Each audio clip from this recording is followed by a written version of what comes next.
And there was going to be the major hearing, the public hearing of it, and we knew it was going to be bad.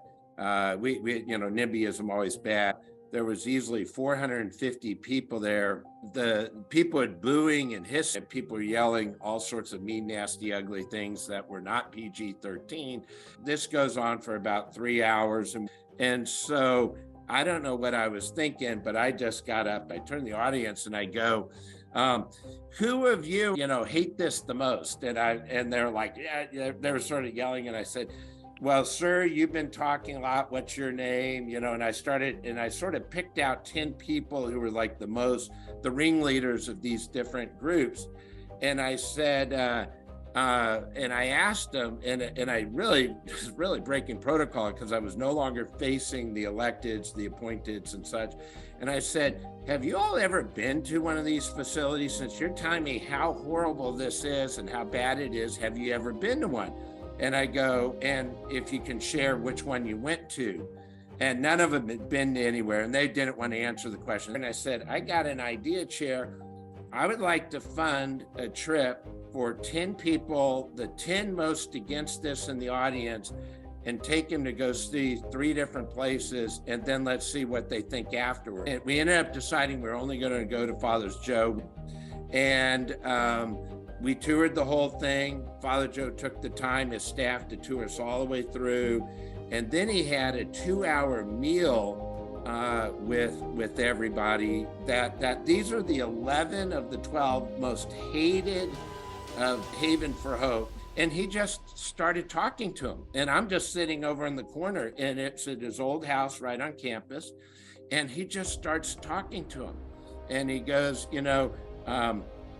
if you're a community of faith, what is your call to mission?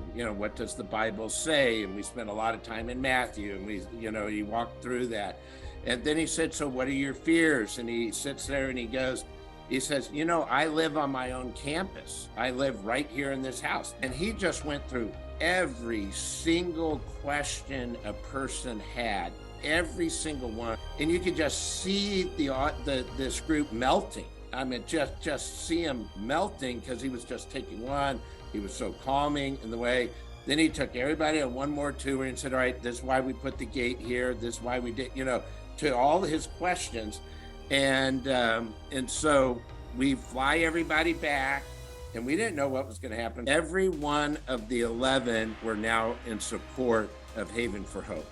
Every single one of them. And they all got up just one after another, said, I shouldn't have said what I said the other day, last month.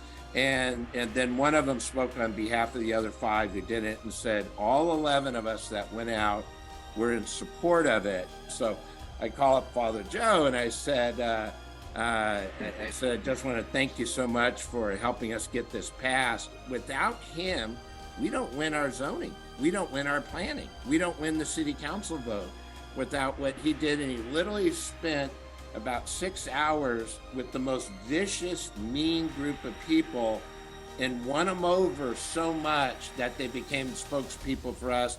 And on the second presentation, I almost said nothing. We just let these 11 people talk. And so without Father Joe, we don't win our campus. And literally, without Father Joe, we don't have Haven for Hope.